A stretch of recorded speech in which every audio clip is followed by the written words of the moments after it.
Alright, hello everybody. Welcome back to my stream. Just let me get the chat up in a second. As you can probably see, it's giving me some trouble with the chat. I don't know why. Let me know if it eventually gets better on your side. But, alright, there we go. I'm a little rushed to get started because I got a little I was a little too distracted reading. A few weeks ago when we did that Garth Ennis stream, and it mentioned one of his earlier projects was this comic book called Troubled Souls, the comic book about the Troubles. Well, I ordered it and I'm currently reading it, and it's a very interestingly grounded story from Garth Ennis. A lot of his super wacky and super violent humor is not there. But then again, it is talking about a pretty hard time that he was close to back then, so maybe that's why it wasn't as humorous as his other violent stuff. But it's interesting so far. It is very interesting. But anyway, enough chatter about that. Since yesterday was Father's Day, I thought it would be fun to do a stream about a father and son duo. And who better to start with than the Romitas? We got John Romita Sr. and John Romita Jr. I just find it so funny that they basically just have the same name. Alright, so I'll get my socks on. Because we're going to be covering two artists today, we're probably not going to be going through in much depth about these guys, and I pretty much only exclusively selected video interviews to react to, but we'll see how far we can get. But to start with, we're going to look at their respective Wikipedia pages. And, since Senior was first, we'll go over him first. Alright, so John Victor Romita, January 24th, 1930 to June 12th, 2023. So he passed away a couple of years ago. Was an American comic book artist best known for his work on Marvel Comics' Amazing Spider-Man and for co-creating characters including Mary Jane Watson, The Punisher, Kingpin, Wolverine, and Luke Cage. That's a pretty decent lineup there. Romita was the father of John Romita Jr., also a comic book artist, and the husband of Virginia Romita, who was for many years Marvel's traffic manager. Wait, like parking lot traffic manager? Alright. His first comic works was in 1949 as a ghost artist for Timely Comics, the precursor to Marvel. No, not this soon. I don't know why I get so yawny when I get on stream like this. It's so annoying. Alright. Through which Romita met editor-in-chief Stan Lee. In 1951, Romita began drawing horror, war, and romance comics for Atlas Comics, previously Timely, and also drew his first superhero work, a 1950s revival of Captain America. He worked exclusively for DC Comics from 58 to 65, and was the artist for many of their romance comics. During these years, Romita further developed his ability to draw beautiful women, which he later became well known for. Oh yeah, Mary Jane. Romita joined Marvel in 1965, initially drawing Daredevil comics, but in 1966, when Spider-Man artist and co-creator Steve Ditko left Marvel, Romita was chosen by writer Lee as the new artist for Amazing Spider-Man. Within a year of Romita becoming the Spider-Man artist, The Amazing Spider-Man rose from Marvel's second best-selling title to the company's top seller. Romita brought a new romance style to Spider-Man comics that soon became the new design for the character. In June 1973, Romita was promoted to Marvel's art director and heavily influenced the look of Marvel Comics throughout the 1970s and 1980s. Romita was inducted into the Will Eisner Hall of Fame in 2002. Alright, yeah, birth, death, penciler and inker, notable works, Amazing Spider-Man and The Punisher. Awards, Inkpot Award, Will Eisner Award, Inkwell. Spouses, Virginia. And children, 2, including John Jr. Alright, early life. John Victor Romita was born January 24th, 1930 in Brooklyn, New York City, where he was also raised. The son of Marie and Victor Romita, a baker, he also had 3 sisters and a brother. Romita was of Italian descent. Well, gee, couldn't figure that out. From Sicily. He began drawing at 5 years old. Romita... That seems to be a trend with a lot of these guys, is they started drawing like when they were still in diapers. It's quite fascinating. Romita graduated from Manhattan School of Industrial Art in 1947, having attended for 3 years after spending 9th grade at a Brooklyn junior high school. Among his instructors were Howard Simon, a book illustrator, and Ben Clements, a magazine illustrator. Romita was deeply influenced by a variety of artists and illustrators. As a young reader of comics, he admired Noel Sickles, Ron Kane, and Milton Caniff. Blech. Alright, what did these guys do? Alright, Noel Sickles, American illustrator, best known for comic strip Scorchy Smith. Roy Crane was an American cartoonist who created comic strip characters. Okay. Alright. Caniff's Terry and the Pirates in particular was an early inspiration for Romita. That's, like I said back in my Terry and the Pirates stream, that's the big reason why I decided to go with them. Later in his career, he also drew inspiration from Cy Berry, Alex Toth, and Carmine Infantio. Beyond comics, he looked up to commercial illustrators such as John Whitcomb, Kobe Whitmore, and Al Parker. On Romita's 17th birthday, he received his first artist work from the Manhattan General Hospital. An anesthesiologist paid Romita $60 a week to create a medical exhibit on pneumology medicine, which Romita completed in 6 months. Oh, very nice. Romita entered the comics industry in 1949 on the series Famous Funnies. Steve Douglas up there was a benefactor to all young artists, Romita recalled. The first story he gave me was a love story. It was terrible.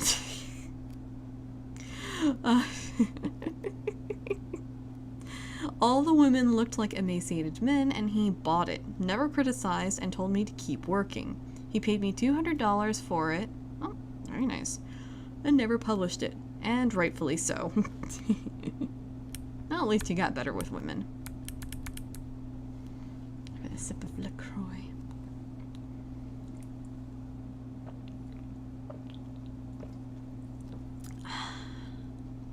It's getting real hot over here. And not only that, it's humid. I don't know if I ever really experienced dry heat. We don't really get very dry up here in Ohio. It's mostly just like normal heat or humid heat. We don't really get dry heat too much.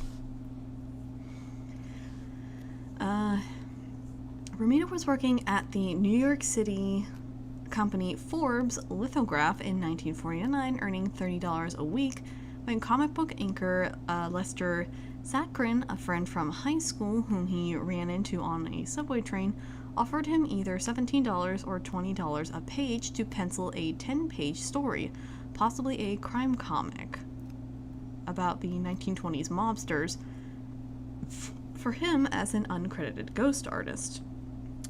Alright, for the time period, that's not bad for a ghost artist. now making more money on 2 pages than his usual weekly salary, Romita accepted the story and continued to ghost for Zakrin on other work. The work was for Marvel's 1940s forerunner Timely Comics, which helped give Romita an opportunity to meet editor-in-chief and art director Stan Lee. Romita ghost penciled for Zakrin on Trojan Comics' Crime Smashers and other titles, eventually signing some Zakrin and Romita. Sneaking in the credit there. Alright, Atlas Comics. The collaboration ended in early 1951 when Romita was drafted in the U.S. Army. A little late for him to get drafted. Taking the initiative prior to induction, he showed art samples to the base art director on Governor's Island in New York Bay. Oh my goodness, I am so sorry. Who arranged for him to be stationed there to do layouts for recruitment posters. Once Romita had completed basic training at Fort Dix, New Jersey. Romita was promoted to corporal after 7 or 8 months, now allowed to live off the post. He rented an apartment in Brooklyn. When not on duty, Romita could leave the base to go into Manhattan. In mid to late 1951, he recalled in 2002, I went uptown one day for lunch. I stopped over at Stanley's office in the Empire State Building, where Timely Comics had by now evolved to Atlas Comics. Oh yeah, the building where they had a closet full of unused pages. And his secretary came out. And I said, Stan doesn't know my name, but I've worked for him for over a year.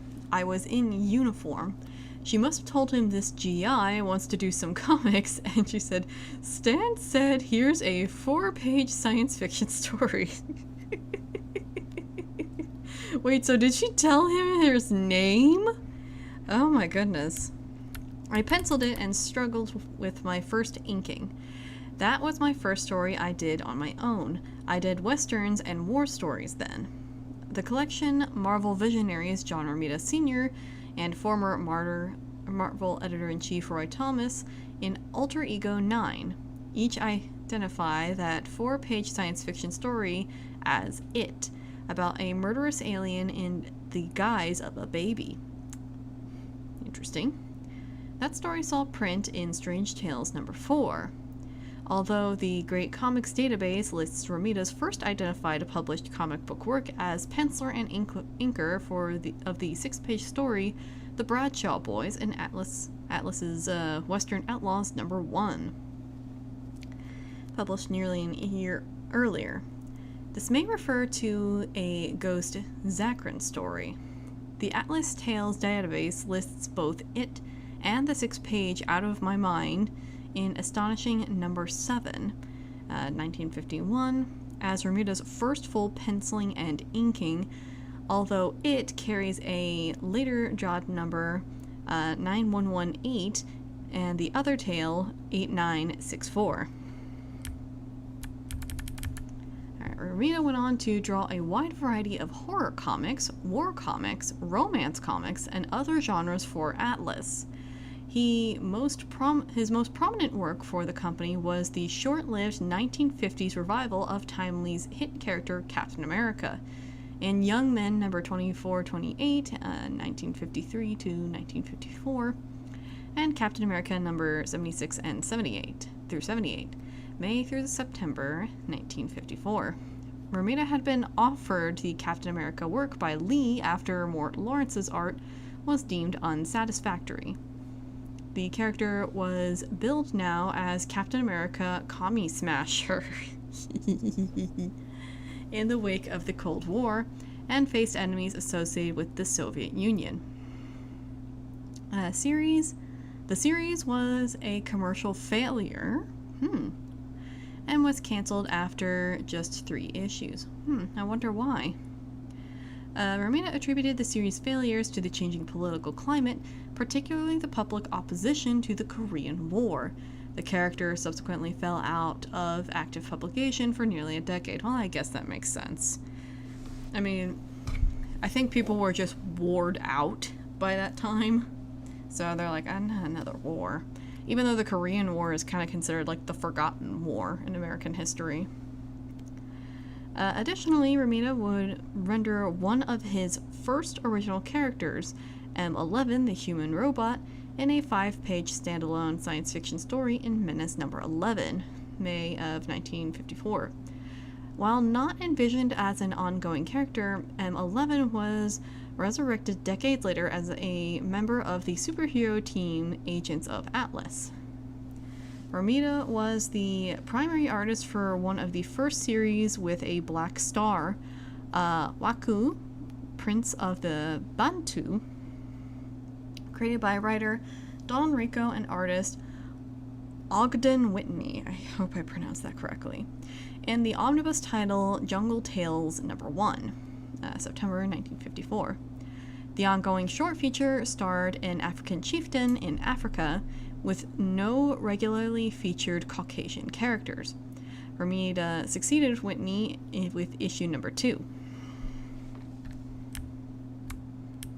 By the way, does my speaking sound okay? Because it sounds a little strange on my end.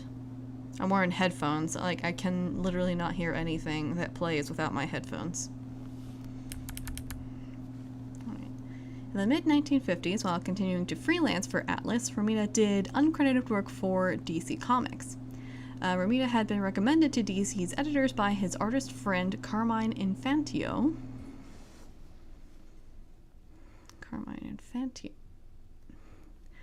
Alright. Primarily known as the Silver Age. Okay, Black Canary. Alright. That was kind of a weird picture they picked for him. While serving in the Korean War. After declining comic sales in the late 50s forced Atlas to let most of their artists go, Romita transitioned to work for DC exclusively in 1958. Buscema mentioned about the same. His first known work for the company is the tentatively identified penciling credit for the cover of romance comic Secret Hearts number 58, October 1959, and confirmably pencils for the 7-page story I Know My Love, inked by Bernard Sach in Heartthrobs number 63. Other titles to which he contributed included Falling in Love, Girls' Love Stories, Girls' Romances, and Young Love, where he could get lots of practice drawing women. Alright. Romita's artwork for these stories followed the house style for DC, and the first pages of his issues were often done by another artist. The cover art for romance comics was soon done primarily by Romita. He would swipe, an artist term for using existing work as models, a common practice among novices, from movie stills and from the Milton Caniff comic strip Terry and the Pirates. Bernard Sach and Cy Berry inked some of Romita's romance work, but Romita began inking his own pencils in the late 50s or early 60s. Romita had hoped a DC editor would eventually offer him a superhero comic, such as Batman filler issue, but Romita remained on the romance titles. Shortly afterward, however, romance comics began declining in popularity, and by 1965, DC had ceased buying art for new romance comics. The company then only used romance comics from their large inventory of previously unpublished comics or published reprints. Romita was not offered work by the other genre departments, although admitted he did not try to present himself to them either. Romita's last known DC story work was the 6-page My Heart Tricked Me, inked by Sach in Girls' Romances number 121, 1966. Though his spot illustrations, some or all of it reprints of earlier work, continue to appear on 1-page beauty tip and the other filler pages, as well as on letters pages through early 1970, and as did the occasional reprinted story. Yeah, them's the pits.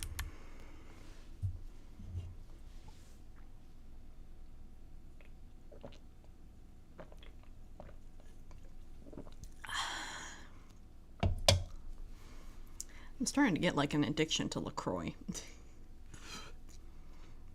Alright, joining Marvel Comics. Even before his final original DC story was published, Romita had already returned to freelance for what had now become Marvel Comics. His first work on Marvel was inking Jack Kirby's cover and Dong Heck's interior pencils on the superhero team comic The Avengers number 23, December 1965. Romita directed most of his efforts, however, toward finding advertising storyboard work. He obtained a position at the large ad agency BBDO through his friend Al Normandia, one of the firm's art directors. They were going to pay me $250 a week. I'd make just over $200 a week with the romance comics, but only by killing myself.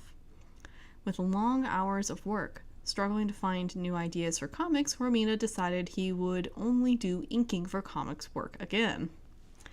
I suppose that's fair. Marvel editor Stan Lee, however, had heard of Romita leaving DC and asked to see him. Oh dear.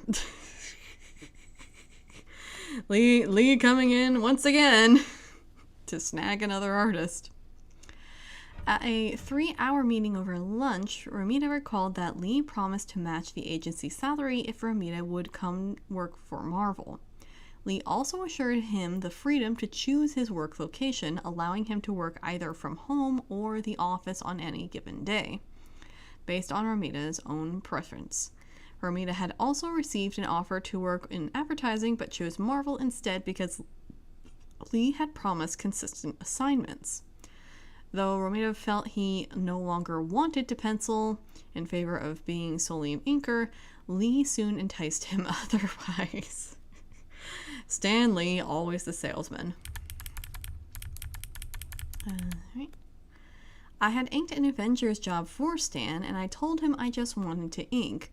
I felt like I was burned out as a penciler after 8 years of romance work. I didn't want to pencil anymore. In fact, I couldn't work at home anymore. I couldn't discipline myself to do it. He said, okay, but the first chance he had, he shows me his Daredevil story somebody had started and he didn't like it, and he wanted someone else to do it. Foot in the door strategy, foot in the door. He showed me Dick Ayer's splash page for a Daredevil and asked me, what would you do with this page? I showed him on a tracing paper what I would do, and then he asked me to do a drawing of Daredevil the way I would do it.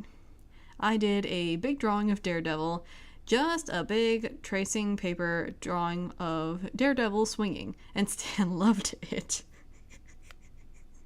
My God, Stan can be kind of a weasel, but it also kind of worked for him. Romita began a brief stint on Daredevil, beginning with issue number 12, January 1966, initially penciling over Jack Kirby's dynamic layouts as a means of learning Marvel's storytelling house style. Sales perked. While the title had a similar print run than Marvel's flagship The Amazing Spider-Man and Fantastic Four, it briefly had the company's highest percentage of sales compared to print run. It also proved to be a stepping stone for Romita's signature, years-long penciling run on The Amazing Spider-Man.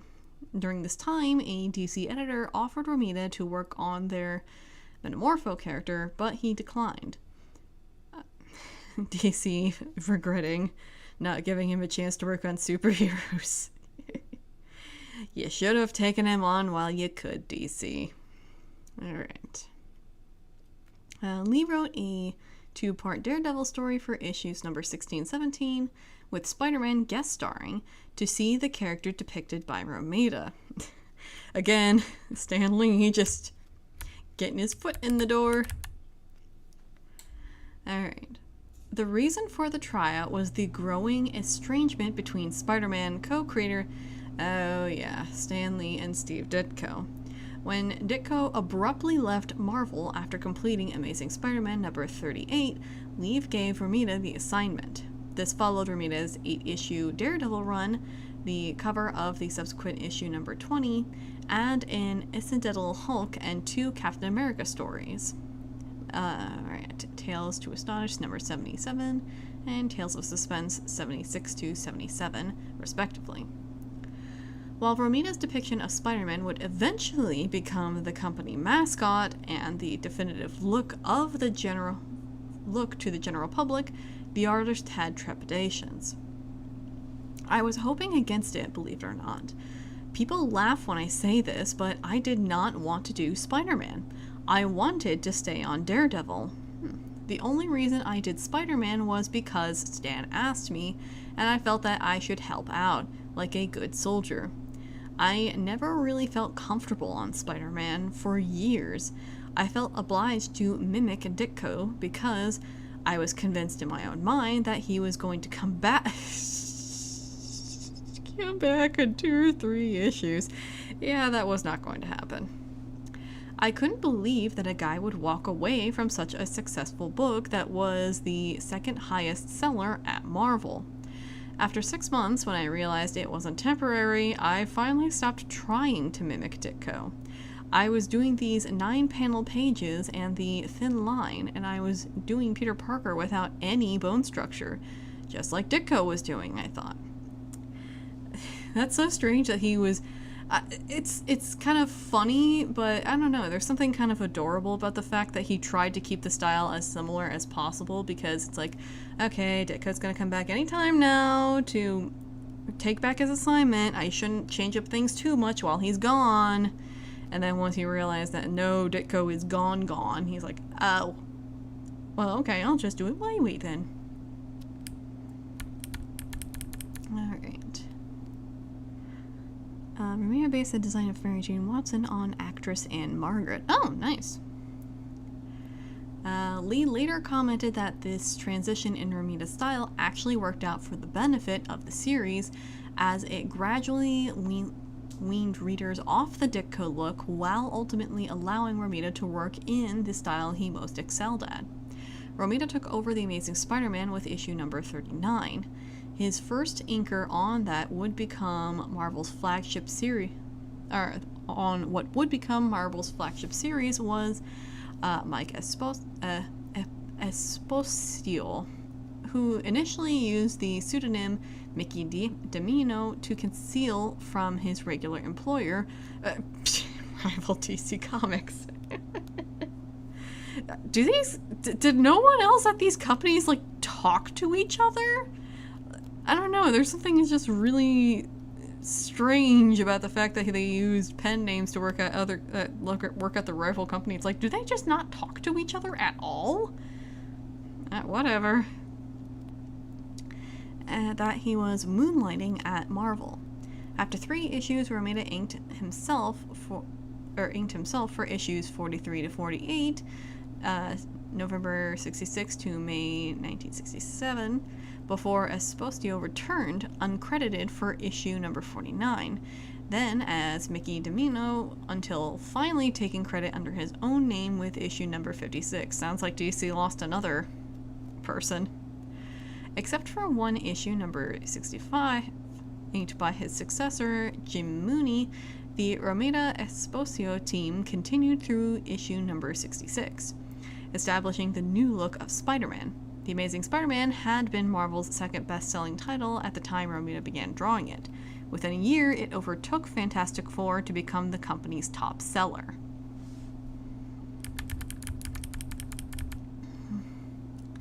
Romita designed the look of Mary Jane Watson, a supporting character in the Spider-Man series, who would later become the lead character's romantic interest. Romita has stated that in designing Mary Jane, he used Anne Margaret from the movie Bye Bye Birdie as a guide, using her coloring, the shape of her face, her red hair, and her form-fitted short skirts. Mary Jane made her first full appearance in The Amazing Spider-Man number 42, November 1966, although she first appeared in number 25, with her face obscured and had been mentioned since number 15. Peter David wrote in 2010 that Romita made the definitive statement in his Arrival by pulling Mary Jane out from behind the oversized potted plant that blocked the reader's view from her face in issue number 25.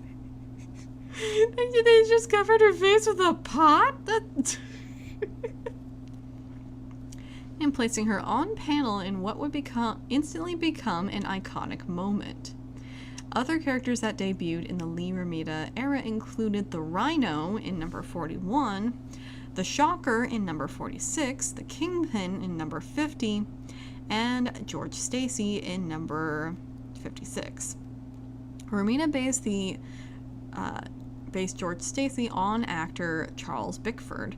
Lee and Romita's stories focused as much on the social and college lives of the characters as they did on Spider-Man's adventures.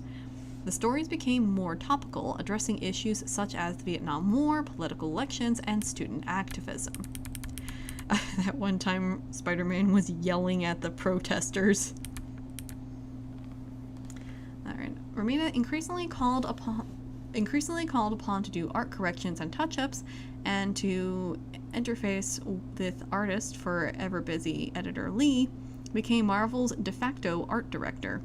Cutting back on his Spider-Man workload, Romita began doing only layouts with finished pencils by Don Heck or Jim Mooney for nearly every issue of a year and a half, number 57 to 75.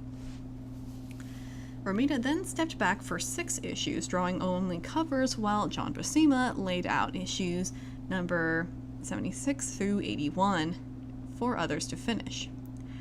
These steps at reducing Romita's Spider-Man workload had mixed results.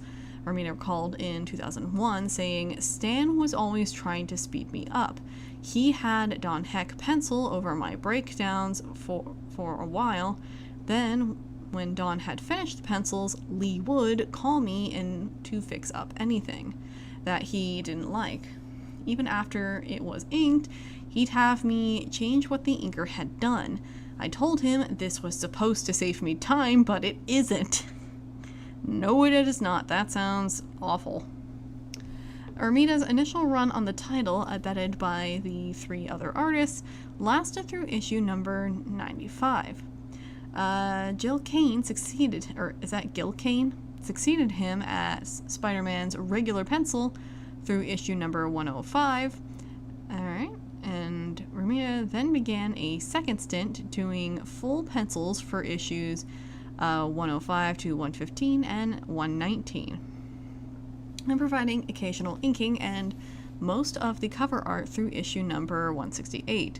Romita suggested to writer Gary Conway that supporting character Gwen Stacy oh yes, should die at the hands of the Green Goblin in The Night Gwen Stacy Died in issue number 121. Her demise and the Goblin's apparent death 1 issue later formed a story arc widely considered as the most defining in the history of Spider-Man.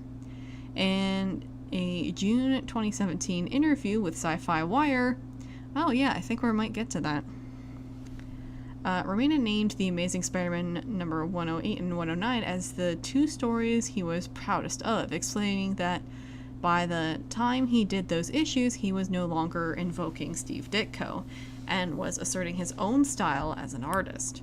Romita pointed to the Milton Caniff-inspired brushwork with which he rendered those pages and lamented no longer owning the originals. Yeah, a lot of the older comic artists did not own the originals.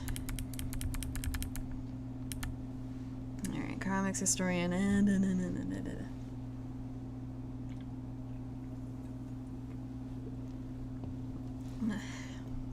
Romita's transformation of the character redefined the character's look and took the strip in a different direction. It also made him a star in the comic book world. Trouble was, Romita took Spidey away from his roots and firmly planted him in the mainstream. Marvel staffers would joke that Romita took Spider-Man uptown. Romita reinvented the character and made it possible for Spider-Man to appeal to a wider audience, even if he removed the qualities that made the strip a surreal standout. Romita was the artist. Okay. Let's skip ahead to art director. After editor-in-chief and art director Stan Lee assumed the position of publisher and the president in 1972, he promoted Romita to the position of art director in July 1973, after Romita had been in that position unofficially but on staff since 1972. In that capacity, through at least the late 1980s, Romita played a major role in defining the look of Marvel Comics and in designing new characters. Among the characters he designed or helped design are the Punisher, Wolverine, Luke Cage, Bullseye, Tigra, and Brother Voodoo.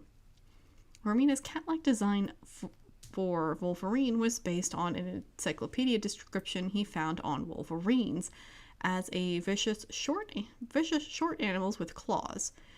For the Punisher, a rough sketch was provided by writer Gary Conway with a skull and crossbones on the chest. Feeling this was too simple, Romita made the skull larger to encompass the Punisher's torso, with his belt buckles resembling teeth. Romita also designed Natasha Romanoff's Black Widow outfit, inspired by Miss Fury. Alright. Romita collaborated with the Electric Company and to provide Spidey Super Stories comics. What the heck is the Electric Company? Alright, it's an American educational children's television series. Oh, it's a television series. Okay. Because I'm like, he worked with the Electric Company? Alright. Series had 57 comics produced between 1974 and 1982. Romita created another program called Romita's Raiders, which allowed young artists to gain hands-on experience and learn from the art staff at Marvel. 1976, Romita did uncredited art corrections on the large format first DC Marvel intercompany crossover Superman vs. The Amazing Spider-Man over the pencils of Ross Andru.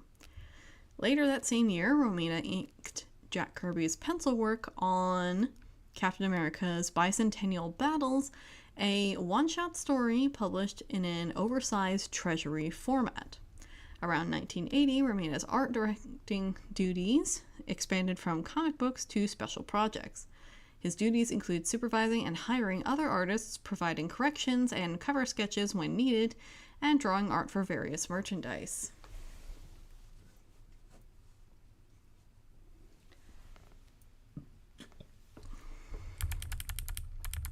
Alright, later career.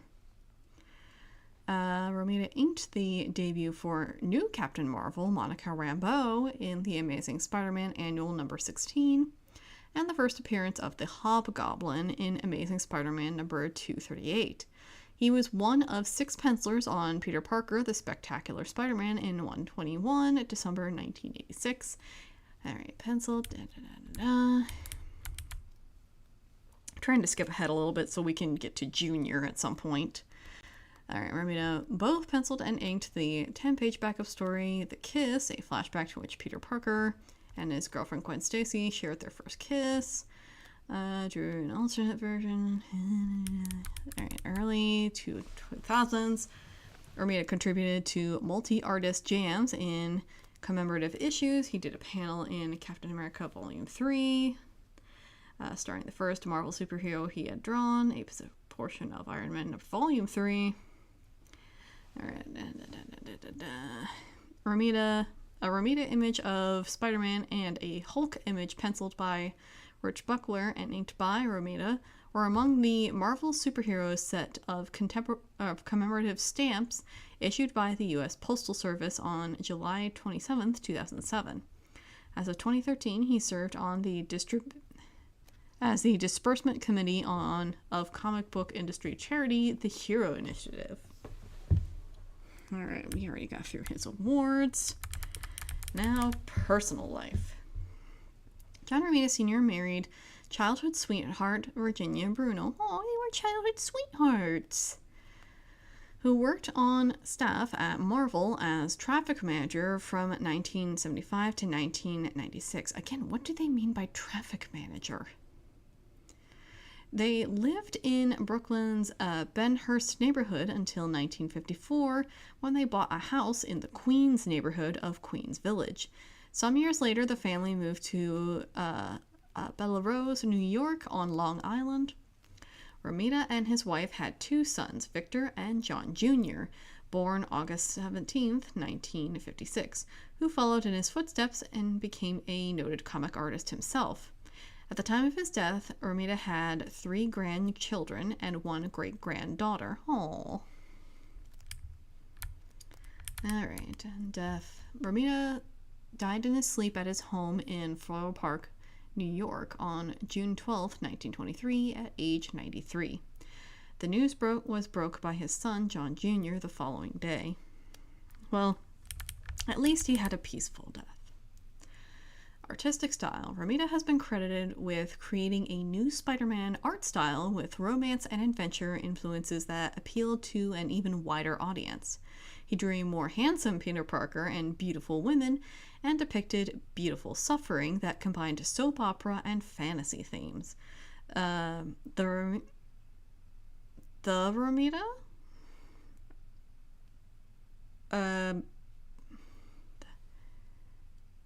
I'm guessing that's saying that's supposed to be the Romita.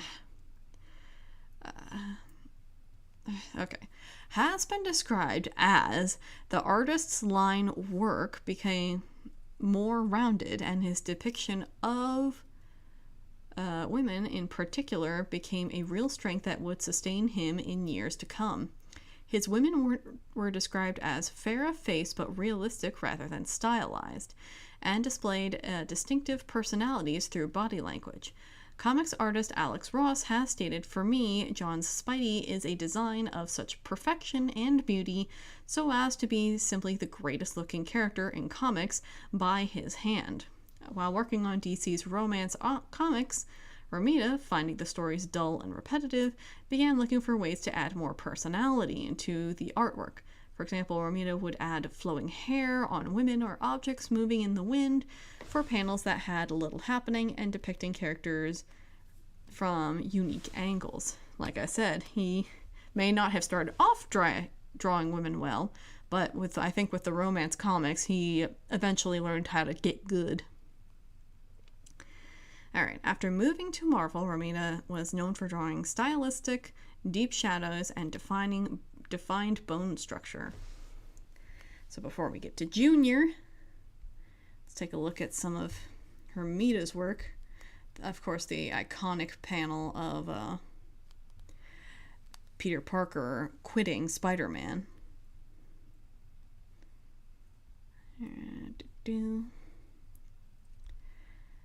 We get, nice little collage. Gwen Stacy, Spidey, Craven. Yeah, got all sorts of characters here. Wait, is that supposed to be Gwen, or is that supposed to... Oh, there's MJ. I was thinking where MJ was. Okay. There's a comparison between senior and junior styles.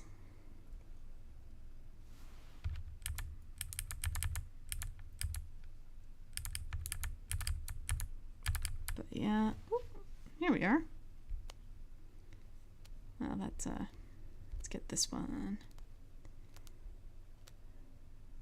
Here's a nice one of Daredevil and Spidey.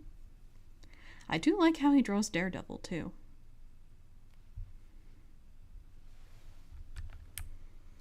Alright, and yes, the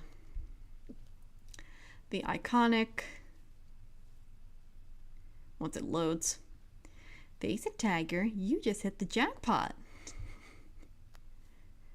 Alrighty. I think that's enough looking into Senior, okay. Let's make sure this isn't going to be too... Oh, Jesus. Okay. Alright, this doesn't look... Okay, this is not going to be too much longer at all. Good, good, good, because I want to get to the interviews with these guys. Alright, so, now that we got Senior out of the way, time to tackle John Romita Jr. Alright, John Salvatore Romita, born August 17th, 1956, is an American comics artist best known for his extensive work for Marvel Comics from 1970s to 2020s. He is the son of John Romita Sr. Alright, early life, this is quick. Alright, John Romita Jr., born August 17th, 1956, and son of Virginia Bruno and comic book artist John Romita Sr., one of the signature Spider-Man artists since the 1960s. He studied advertising, art, and design at Farmingdale State College in East Farmingdale, New York, graduating in 1976. Short, sweet, straight to the point. Alright, here is he's a penciler, pseudonyms, JR. Oh, that's cute. Notable works: The Amazing Spider-Man, Daredevil. I do like his Daredevil Man Without Fear miniseries. Iron Man, Kick-Ass, Superman, Uncanny X-Men. He has won an Inkpot Award and an Eisner Award. Yeah, I'm already seeing the differences between the two Wikipedia articles. They must have been different writers. That's kind of weird that they have different writers.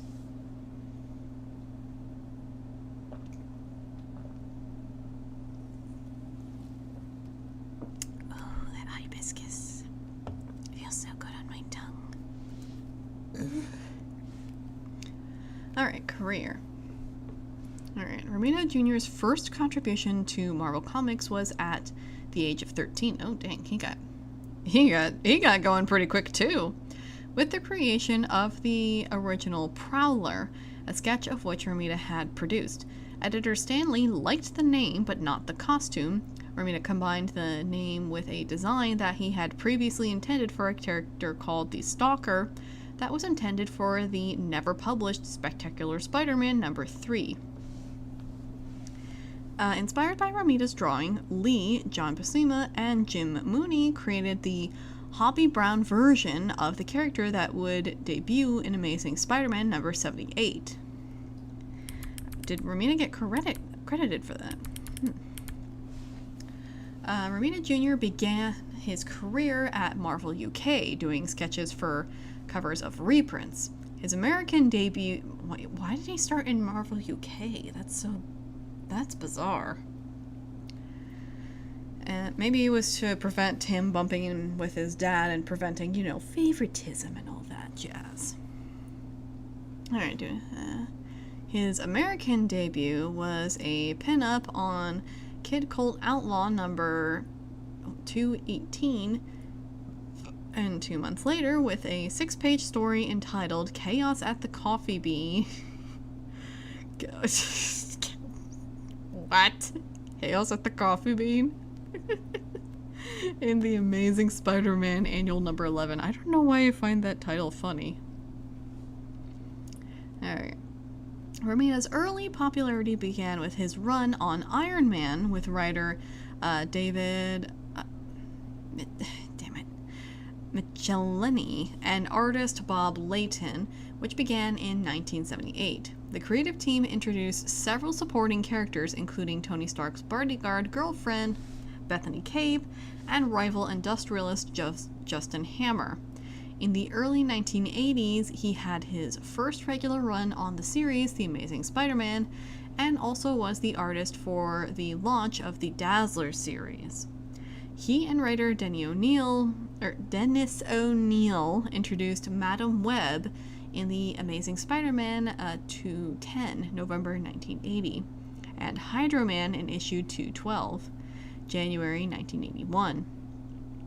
In 1982, Romita Jr. drew Marvel Superhero Contest Champions and the first limited series published by Marvel Comics. Working with writer Roger Stern on The Amazing Spider-Man, he co-created the character Hobgoblin.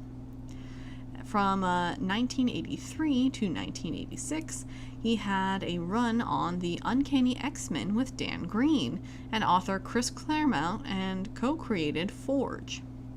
Romita has downplayed the significance of his run, saying that few of the characters introduced during this time were co-created by him, and that his style has had no discernible influence on succeeding X-Men artists.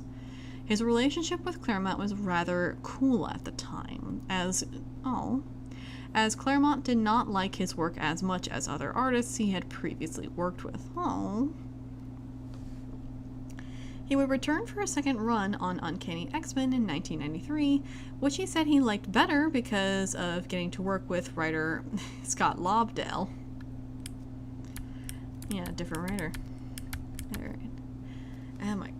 Jeez, that's a huge paragraph. They did not separate out these paragraphs very well, did they? Alright. After he ended his first run on the Uncanny X-Men, Romita was assigned to Starbrand, one of the titles on Marvel's New Universe imprint, which featured a character, I'm guessing, that Romita was told would be Marvel's version of Superman. The title did not do well in sales, and Romita could not return to the X-Men. This experience and personality conflicts that he had with those in editorial left Romita so disillusioned that he considered quitting the industry entirely.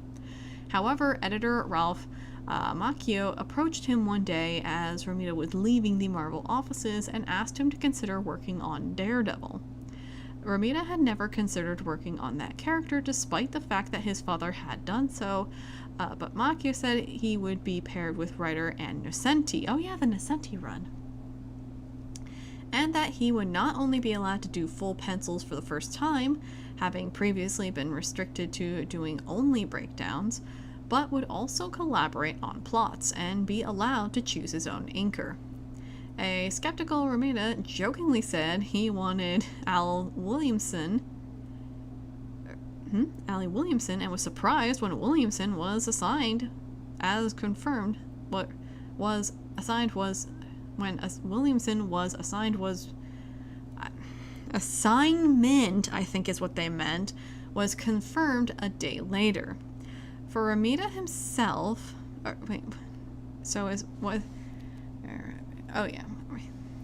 For Romita himself, his stint on Daredevil was most significant for being both the first time he was allowed to do full pencils and the first time he had a working relationship with the writer on a series.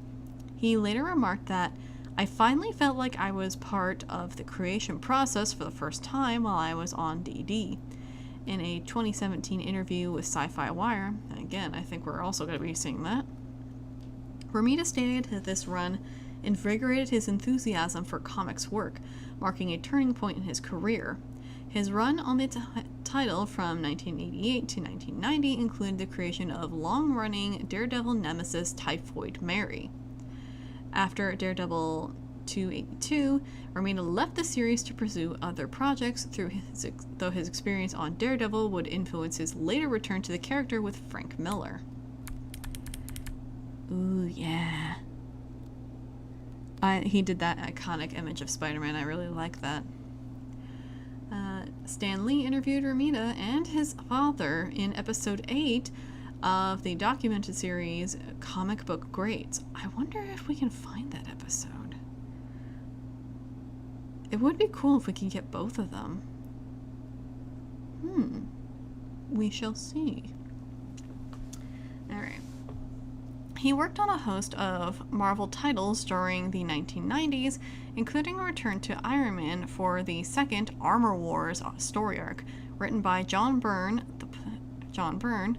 The Punisher Warzone, the Cable miniseries, and the Punisher Batman crossover. Klaus Janson was a frequent inker. Alright, Romita contacted Frank Miller and told him that he wanted to do a collaborate on a graphic novel, suggesting they work on Wolverine.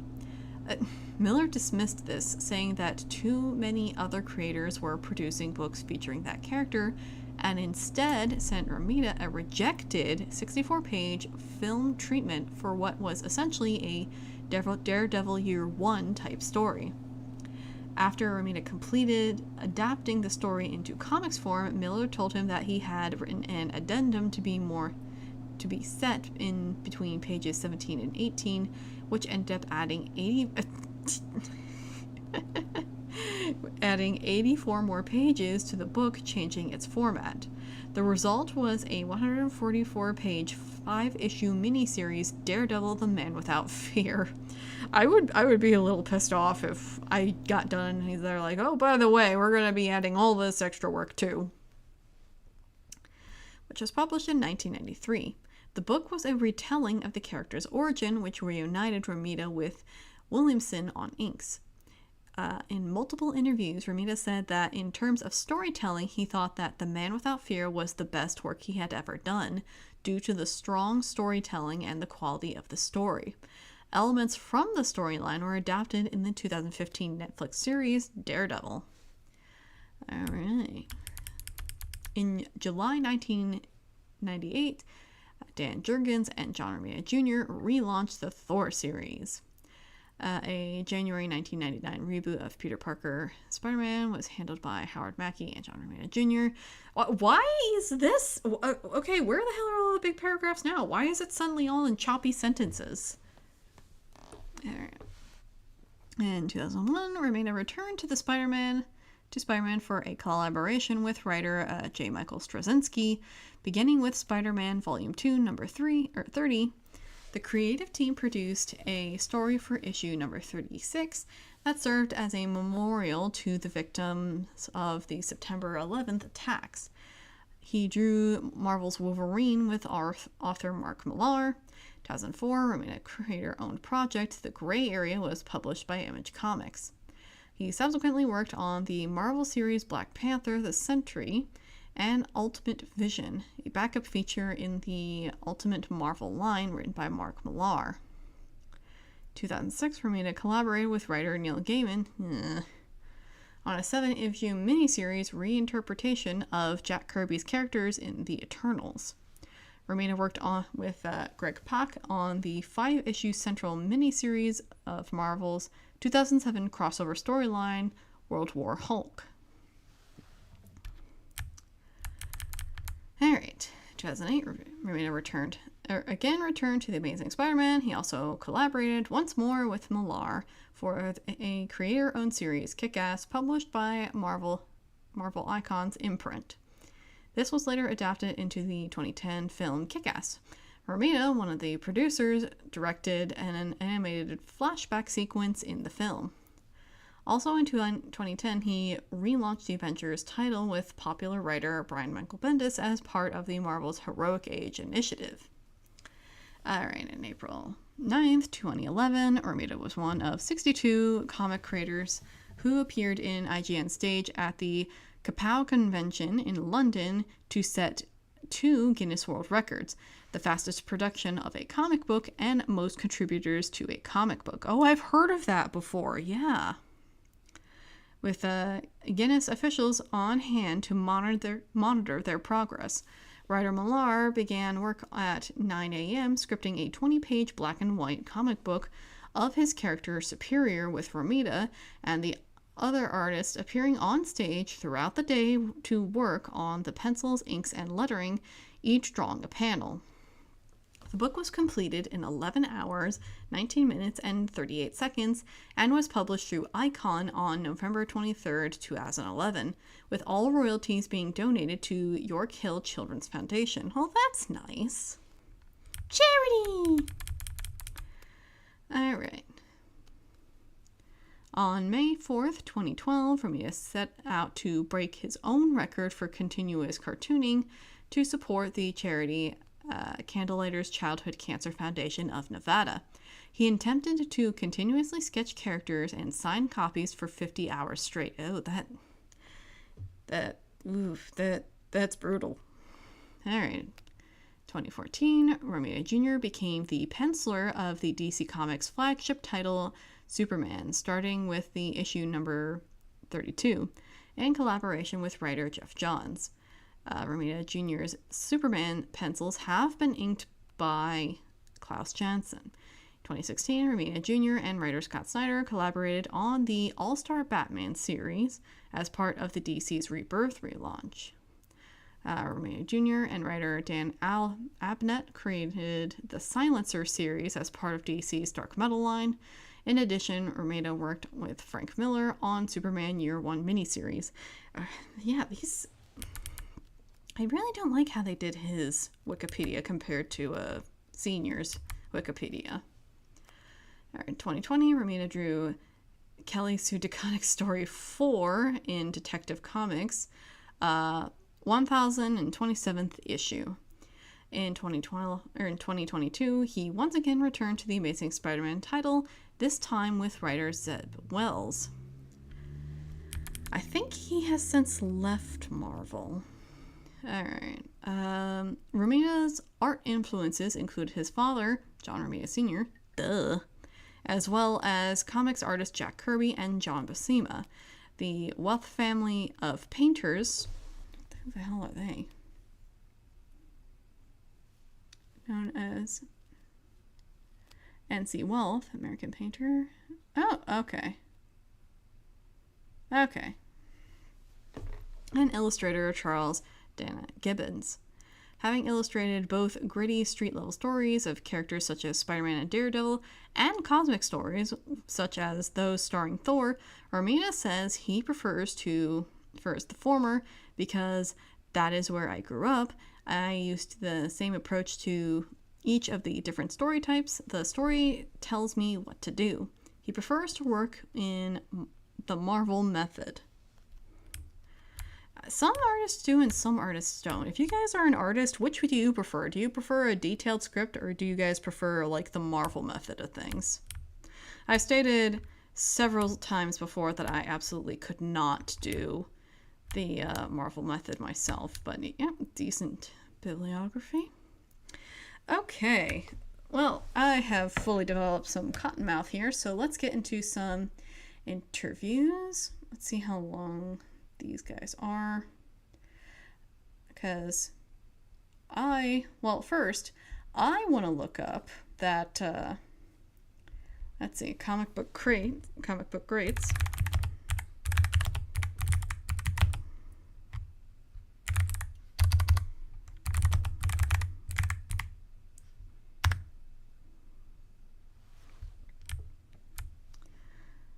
Oh, it's 15 minutes. Oh.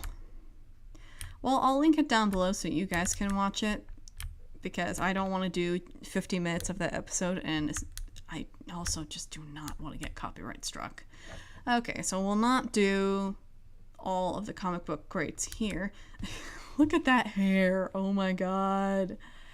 That is like pure 90s mullet hair that Junior is working with there. Oh my goodness. But alright. Let's start here. This is a sci-fi video. Oh, John Romita Sr., 2001 interview. Lots of interview material. We just do not have the time for all of them. All right. Anyway.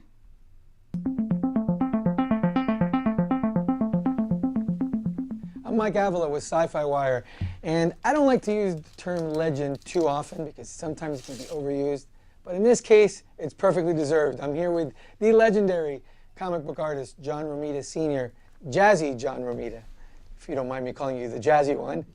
His nickname is Jazzy? Okay. Thank you for joining us. Oh, it's a pleasure. So the Art of Spider-Man exhibit is coming in June to New York City. Your artwork from your initial run on The Amazing Spider-Man is going to be a focal point of that. Tell me about seeing your work on display in an exhibit like this and what it means to you. It'll be something new to me. I haven't seen a lot of times where it's on display. The original art pages that you created, a lot of fans don't get a chance to see those pages. One, because they're locked away in the hands of collectors who have paid a pretty penny for them. But a lot of people tend to overlook that aspect of the production process. But what do you think that shows about the work that you put into the title back then? It's interesting. it sounds like something special was being done, but we were just making a living.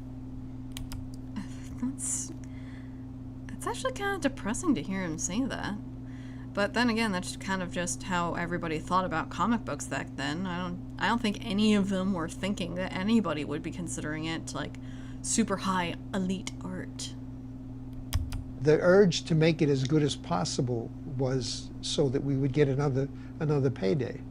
So when you came on board Amazing Spider-Man, you took over for Steve Ditko. You took over for Ditko, who had really created a very idiosyncratic, very unique style of Spider-Man. First few issues, you managed a gradual transition in the art style, It was hard. but eventually bet. found your way. And your Spider-Man is very different from Ditko's. How would you describe the difference between what Steve did and what you did with Peter Parker and with Spider-Man and everyone else? Well, some of it was technique, because I was a brush man. When I used to do the romances, I worked with a brush, and I could get some nice thick and thin accents and good clothing textures and things like that. Ditko was a pen man, and I felt obliged to do Spider-Man and 9 panels like Ditko, because that's what the fans are used to. And I tried for the first year to use a pen, which was hard for me. I lost my flair, but I tried it. And I think maybe in the beginning of the second year, I started to cheat and use a brush a little bit more. I tried to do it the right way, but I just couldn't do it. That's an interesting debate, because I know Milton Caniff, he used brush for inking for Terry and the Pirates. I guess that is a hot debate, because I see all these different artist videos, and they go about, oh, this is these are the materials I use, and it's interesting to see the differences in their tools that they use and what they're most comfortable with. And I'm not an artist, obviously, but I think that if you want to produce the best quality of art, you should probably use the tools that you're either most familiar with or that you just work the best with. And so, I mean, it was admirable for him to at least try doing inking with the pen like Ditko, but if he's more comfortable with the brush, he's more comfortable with the brush. I mean, heck. And you could see my stuff was somewhat Ditko-like for 6 or 7 months, but slowly but surely I had to put some brush technique in there for weight. And then slowly but surely Stan said, you know what, don't try anymore. Do it the way you want to do it.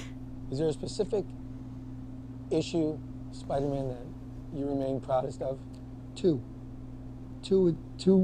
continuing stories, 108 and 109. That's impressive, and I bet you it's going to surprise a lot of people. His Spider-Man also looks like a lot more fluid, I want to say. I don't know, just the way he moves is a lot different from Ditko, too. I would think most people would go back to issue 50, Spider-Man No More, or something like that, but that's Well, this is because of the technique. I'll tell you why. Because I always felt like a visitor on Spider-Man. Like I was always doing Ditko somehow. I was trying to keep the character consistent. So I didn't plunge in there as John Romita. I was doing my duty as Spider-Man. So all the early ones, I'm doing duty. But by the time 108 and 109 comes around, when I'm doing my second turn on Spider-Man, then I'm different. I'm a different person. I enjoyed myself. I took my number 5 brush out and I did Milton Caniff all over those pages. You'll see more blacks and slashing clothing lines than ever I did in Spider-Man. And there are scenes in there that I'm very proud of. I wish I had kept the originals. Oh, they should have allowed him to at least be like, hey, I called dibs on this comic strip, or at least this one comic book, so I can have the originals. I think that would have been nice for them to do, like, I called dibs on these originals specifically. Oh, it's the end of the video. Okay. Well, let's switch over to Junior's Sci-Fi interview. Are they both Sci-Fi? I think they are both Sci-Fi. Oh, dang it. Oh well. Ralph Macchio, bless his heart, walked up to me in the hallway, and I was Oh, how Daredevil saved John Romita Jr. either leaving the day and I was ready to go get drunk. He says, I want you to take a look at something. You ever considered working on Daredevil? Wow. You know, it's amazing the amount of characters that you worked on and made into successful books and sold a lot of books for Iron Man, Spider-Man, X-Men. When did you feel you really started to be your own guy and to start doing the art the way you really wanted to do it? Probably when I began to do Daredevil, because to that point, I honestly did not feel With Anna Senti? Yeah, Anna Senti. Ralph Macchio was the editor, and I'll tell you what he said to me that started this. I had just gotten off X-Men at that point, and I was disillusioned because I was put on the New Universe, Star Brand, and I was told this is going to be Marvel's version of Superman, and it did not do well, and I wasn't happy. And I bet that comic is worth a lot of money now. I could not get back on the X-Men, and I was ready to go get out of the business. There was a lot of things said and a lot of things done that it had accumulated my anger at the business. Not a failure per se, as much as I was kind of angry at personalities, because I still loved the business. And Ralph Macchio, bless his heart, walked up to me in the hallway, and I was either leaving the day and I was ready to go get drunk. He says, I want you to take a look at something. You ever considered working on Daredevil? I said, no, I never considered it, even though my father had done Daredevil. He said, well, we got a project coming up, and there's Anna Senti, who was one of the editors, is going to be writing it. Would you consider it? You can do full pencils, and you can help out with plots. I said, wow, I think I'd like to look at that. Then he says, and we'll get any inker you want on it.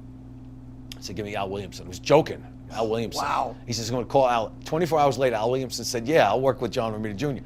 Oh, shit. Al Williamson? And Ask and ye shall receive. I ran with it. And as I was drawing full pencils and I was loving every minute of the storytelling, I suddenly was reinvigorated. I was invigorated. Reinvigorated is kind of redundant. I was dundant. I was excited. I was suddenly. You were excited. I was excited. And it went on from there. That was the turning point, was doing Daredevil. And then working with Frank, when I called Frank and I got my gumption up and said, Frank, I want to do a graphic novel with you. How about Wolverine? He said, everybody's doing Wolverine. I have an idea. And he sent me this treatment of a declined film or declined TV series of Daredevil. Basically Daredevil Year One. And he sent it to me. It's so odd that it's like at some point during their careers they all like intertwine and they know each other so much that they could just literally phone up the other being like, yo, you want to do a collaboration, or yo, I got a script, you want to work with me? It blows my mind that they could just do that. I don't know, it's just, maybe it's because I'm a pleb, that's why it's hard for me to imagine, but it's so cool that they could just literally call each other up and be like, hey, I'm working on this, you wanna help me out? And it was 64 pages. I started working on it, finished it, and he called me and he says, I have an addendum. I have an idea to finish in between page 17 and 18. And it ended up being 84 more pages. That's how we got Daredevil, The Man Without Fear. Man Without Fear, 144 pages. I think En Masse, probably the best thing I've ever done because of its story. I do really like that graphic novel. I think I mentioned that before earlier in this video, but I do really like that graphic novel very, very much. Story overall and the storytelling, and then they did the series based on that graphic novel. Very proud of that. It has a lot to do with Frank. How proud are you to see a lot of the work you did with Daredevil and Punisher as well, because that's another character that you're closely identified with from your time in Marvel, adapted to television so well as the Marvel Netflix shows have done? I'm very proud. Of course, there's a lot of other people that should be as proud, if not prouder. But you're one of the cooks in that kitchen. I accept. As soon as I got paid for some credit on Daredevil and so on, I said, okay, obviously I've got a little bit to do with this. But the guy that did the Daredevil series specifically paid me a compliment, and I really felt a part of it. He says, this is due to that graphic novel, and I was a part of that. Frank, of course, but the visuals were there. And that's something that doesn't happen very often. And I was very happy because Spider-Man, the movie, 40, 50 years of Spider-Man. You don't take it from mine, take it from my father's and Steve Ditko's. But with the Daredevil, it was specific to that graphic novel. I was very happy with that and very proud of it. I would be proud of myself too. Like, he has every right to feel proud of himself. Same thing with Kick-Ass. I was co-creator with Kick-Ass, and see those images taken from the first couple of Jeez, please do not hoe me, YouTube. issues. Matthew Vaughn is an internationally renowned, brilliant director, and he literally took Oh yeah, some of those panels, scenes, some of those sequences in the movie, they're lifted right the from your panel. characters, everything. I'm very proud of that. It's a great feeling to see that it's the sincerest form of flattery to have that imitated. I think it was Sin City where Frank Miller has he's co-credited for that movie because they literally took panels from the book to make the movie. So it's very interesting. All right. So this is another sci-fi video talking about John Romita Jr. If there's a Mount Rushmore for Spider-Man artists, then there is no doubt John Romita Sr. is on it. Spidey has been blessed with many amazing artists, from co-creator Steve Ditko to greats such as Ross Andru and Todd McFarlane. But no one, and I mean no one, has had the impact on J. Jonah Jameson's least favorite superhero than the jazzy one. John Romita's artwork helped Peter Parker come of age and turned Spider-Man into Marvel's signature hero. He also introduced us to one of comics' greatest Cute. I didn't notice it before, but Peter Parker's cute little blush there. He looks so much like a little boy there. leading ladies, Mary Jane Watson. And his gift for character design helped birth heroes like Wolverine, Luke Cage, and the Punisher. Let's go behind the panel on the amazing and spectacular career of John Romita Sr. Before he became comics royalty, John Romita Sr. was simply a comics fan. He read Superman and other Golden Age titles and was a diehard fan of cartoonist Milton Caniff. After a stint in the army during the Korean War, Romita got his foot in the comic book door. He drew all types of titles during the 1950s, from horror books to Captain America Adventures. But it was his work on DC romance titles, like Girls' Romance and Young Love. Okay, now I'm seeing his style, because the dude there looks just like Peter Parker from a different angle, like a slightly more mature Peter Parker at a different angle. And the girl down there looks like Gwen. Yeah. That made him a standout. When DC axed most of its romance books in the mid-60s, the artist found himself desperate for work. Romita briefly considered going into advertising, but a long lunch with Stan Lee convinced him to stick with comics. His first work for Marvel was in 1965, inking Jack Kirby's cover for Avengers issue 23. He followed that up with a short stint on Daredevil, a book the artist wanted to stay on. That's who that other character, yeah. Kazar. And wait, did he work on both Daredevils? Interesting. But then Steve Ditko suddenly quit The Amazing Spider-Man, and Romita's life and comics history would soon change. Now, your Spider-Man is very different from Ditko's. How would you describe the difference between what Steve did and what you did with Peter Parker and with Spider-Man and everyone else? Well, some of it was technique, because I was a brush man. Ditko was a pen man. I felt obliged to do Spider-Man and 9 panels like Ditko, because that's what the fans are used to. We already did this. And I tried. A handsome college guy. He even put puny Parker on a motorcycle. His Spider-Man was more muscular. And because no one in comics could draw women as beautiful as Romita, Pete's love interests, Gwen Stacy and Mary Jane Watson, were absolute knockouts. Romita and Lee turned Spider-Man into the greatest soap opera in comics. Some fans complained that Spidey had gone too mainstream and strayed too far from Ditko's tortured, angst-ridden depiction.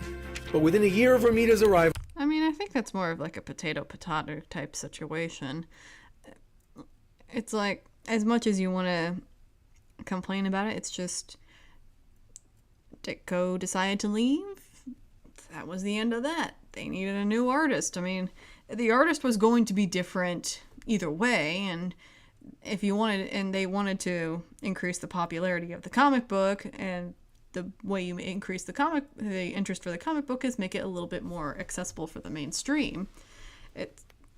That's just kind of how it is. Of course, you can make the argument that when you make something mainstream, then that could cause a whole host of other problems, but we're not getting into that today because that's a depressing road. Spider-Man overtook the Fantastic Four to become Marvel's best-selling title. The Lee Romita years had numerous high points, including Spider-Man No More from the legendary 50th issue. Features one of the most iconic images in comics history, with Peter leaving his Spidey costume in the trash. It's a scene so fondly remembered, it was recreated for the movie Spider-Man 2. If you ask 20 fans for a favorite Romita Spider-Man story, you'll likely get 20 different answers. When we asked the artist, his pick was surprising. Is there a specific issue of Spider-Man that you remain proudest of? Two continuing stories. Then I'm different. I'm a different person. I don't mean to skip over the Romita parts, but it's like we literally just watched that interview. I feel so stupid. I do not pre-watch these things before we do the stream. I just see a video that looks interesting and I click on it.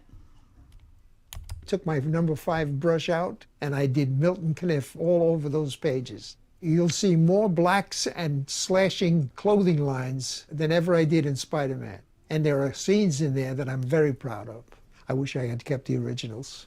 I always felt like I'm a follower. People used to say he's a creator. I said, oh, no create. I didn't create Spider-Man.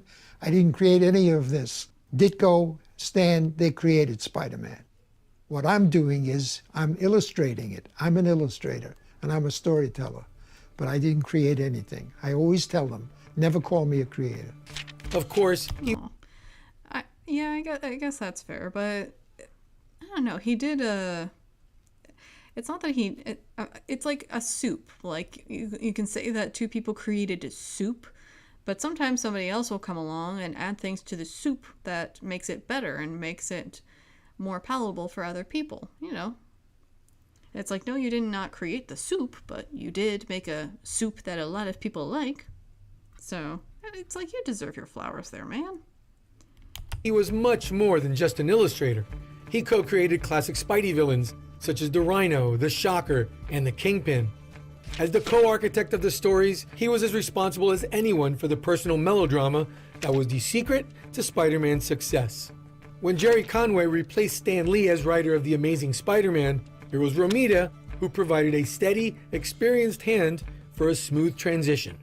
Fortunately, I had John Romita as the artist on the book, who was given first position on the credits because he was going to be guiding me.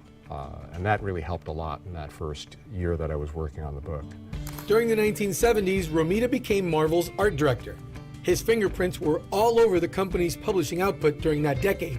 He drew hundreds of covers featuring just about every Marvel hero. He also redesigned the Black Widow and gave her a costume that would become her trademark look. He helped create Bullseye and Tigra. He also had a hand in creating the visual concept for the Punisher and Wolverine, as well as Luke Cage. That character's original costume was one design Romita would come to regret. Interesting. Well, let's hear what he has to say about that. I think I went overboard designing it. I mean, with the chains and the headband, especially too much. I went overboard with chains. Meanwhile, in the 90s, when you got chains and pouches and all sorts of headbands going on, oh my gosh, like Luke Cage's old design does not even come close to some of the wacky designs that the 90s came up with. Slavery, smell of slavery in there. It was stupid of me. And I was hoping that it was either succeed or fail, or somebody would change it, because I used to feel embarrassed of it. I thought I overdid it. I guess, yeah, the chain on the black guy, slavery. I mean, I just thought the chain would be like an accessory. But yeah, I can see the implication there. And yet, you could make a point that may have been what made it memorable. I don't know. Maybe I didn't do it too much. I thought I overdid it. The fact is that it was an embarrassment for a moment, but the fact that it lasted and became popular satisfied me. And I was, okay, I gave it a push, and now the motor is running and I don't have to worry about it anymore. Perhaps Romita's most important contribution to Marvel was a character with no superpowers. The first appearance of Mary Jane Watson in the final panel of Amazing Spider-Man 42 is one of the most memorable introductions in comics history. Steve Ditko and Stan Lee may have created her off-page, but it was John Romita who brought Mary Jane to life. The artist said his take on MJ was inspired by Anne Margaret in Bye Bye Birdie. She became an instant fan favorite. While Gwen was Peter's girl in the comics, even Stan Lee joked that it was obvious Romita preferred the fun-loving redhead. Years later, it was Romita who suggested what would be... Romita just thought to himself, I am going to make this ship canon any means possible. Maybe that was like the underlying reason why he wanted to kill Gwen Stacy, so his ship can become canon. Come Marvel's most controversial storyline, the death of Gwen Stacy. This was at the transition period where John was going to be leaving the book and Gil Kane was coming on as the penciler.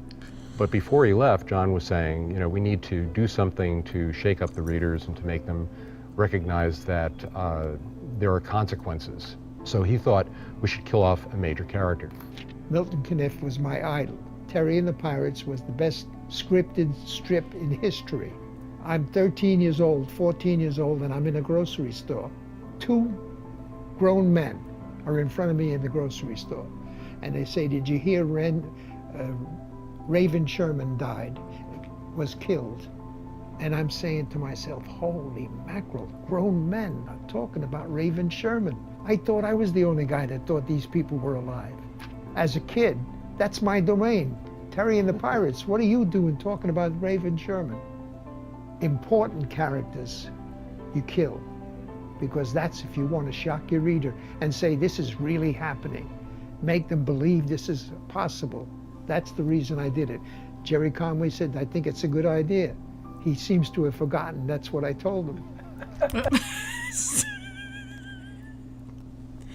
I've also heard the story that Stan Lee was on vacation at that time, and when they tried to call him up to tell him about that, he was like, yeah.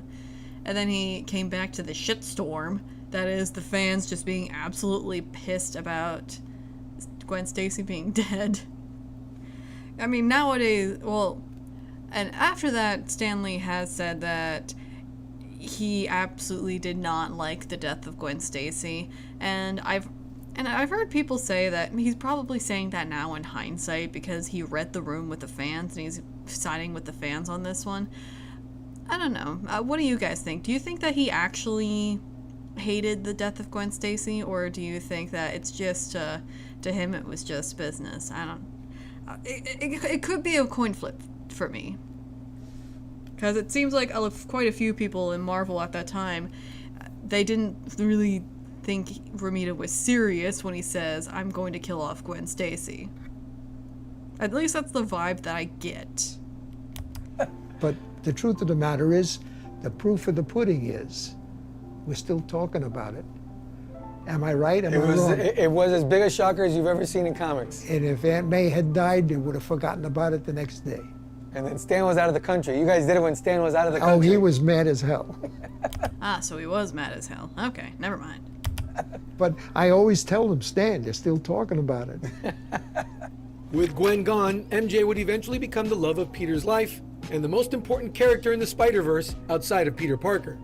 When the couple got married in 1987's Amazing Spider-Man Annual 21, Romita did the cover art even though it had been years since he'd worked on the title. It makes perfect sense because for an entire generation of fans, Romita drew the definitive version of Marvel's favorite couple. He got to see his ship go through. Aww. No artist has ever had the impact on a Marvel character like Romita had on Spider-Man. For roughly 2 decades, his rendering of the hero was the face of the company. It was used on all kinds of merchandising, from comics to calendars, Slurpee cups, even toilet paper. For young fans who discovered the... Speaking of toilet paper, have you guys seen the picture of the Spider-Man tissue box?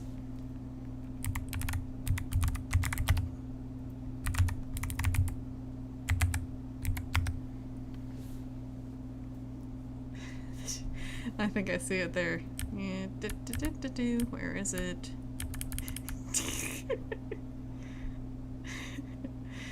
Where, because of the angle of the box. It looks like you're pulling a tissue out of his ass. How did nobody think this through? How did nobody look at this and think, oh, this kind of looks like you're pulling a tissue out of Spider-Man's ass?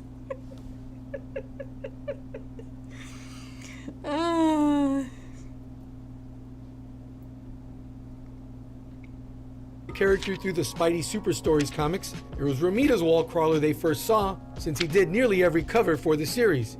He even helped launch the Spider-Man newspaper strip in 1977 with Stan Lee and drew it for 3 years. He retired from full-time work in the early 1990s to spend much of his time at home with his wife and childhood sweetheart, Virginia. He would, however, still pick up the pencil for special occasions like the 30th anniversary of The Amazing Spider-Man. During his time as art director, Romita was known for always having time to offer advice to newcomers and give constructive feedback. John Romita Sr. Is now the guy who's kind of took me under his wing. Aww. And now he's really refining me, going, you need to work on this and this and this. And he fine-tuned me. He even my first project was What If Daredevil Killed the Kingpin? And I still remember, I had a down shot, police with a van, and they were kind of scattershot. And he took some tracing paper and he goes, you have to join these so that it's a cohesive composition and make like a beeline. And once I got to this point, it was actually John Romita Sr. who went knocking on the doors for me and saying, you have to give this guy work, you have to give this guy work, because nobody's giving me work.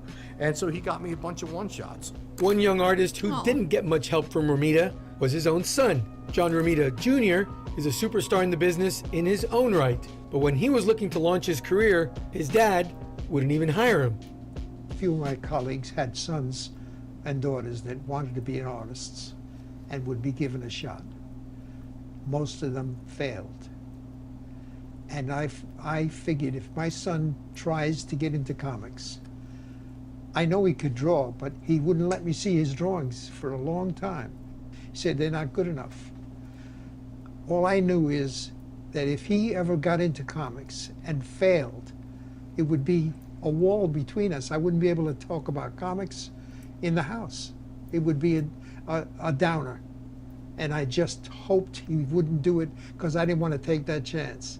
Now, I'm grateful that he did it because he had the guts to do it.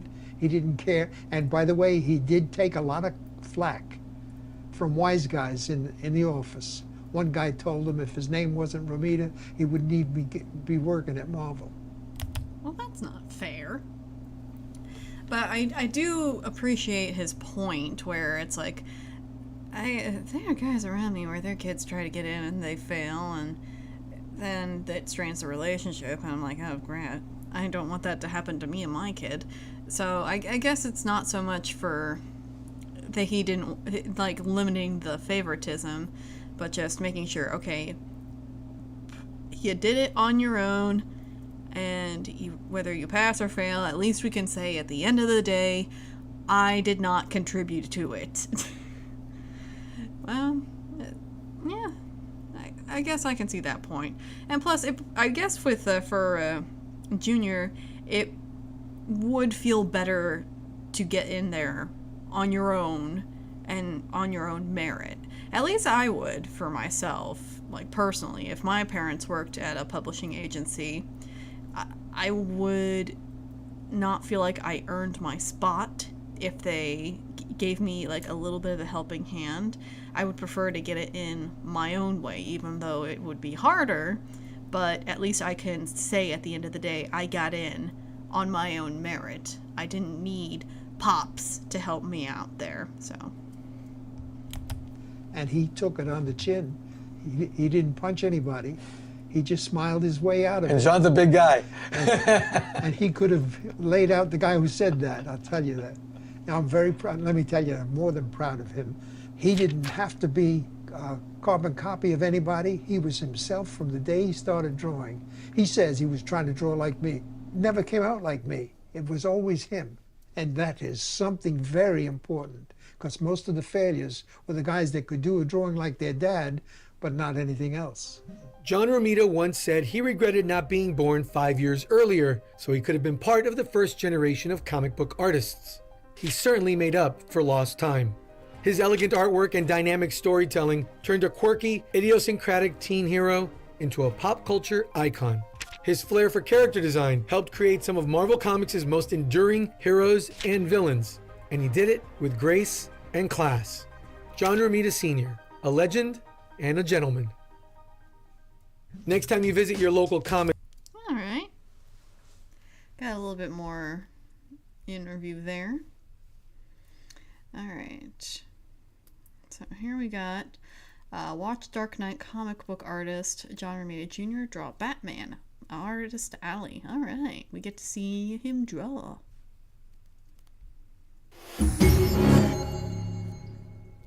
Hi, my name is Tony Danza, but I go by the name of John Romita Jr. on occasion.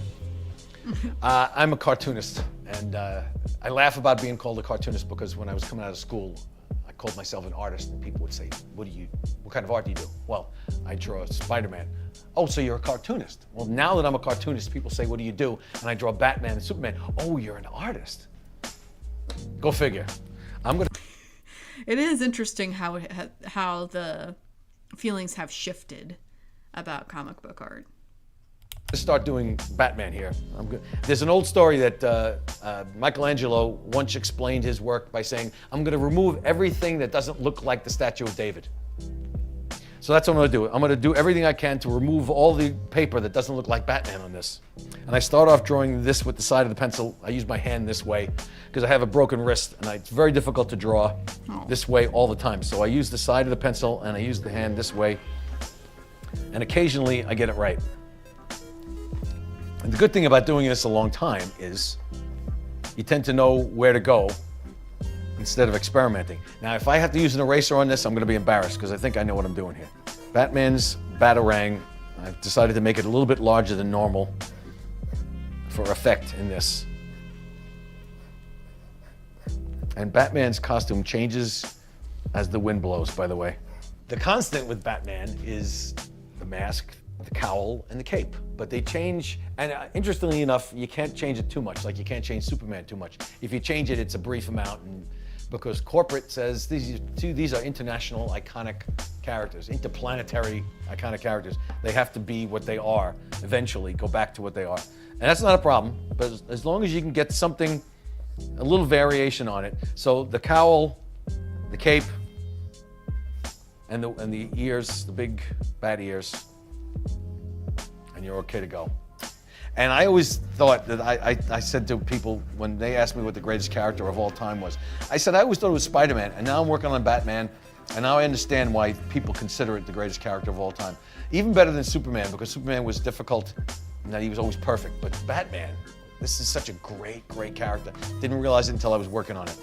I'm very proud to say that I'm a part of it now. It kind of feels like a method acting where you don't really realize how deep the character can be until you're like in it. I don't know. When I get a script or a plot, I write it literally out in notes in the margins of the manuscript.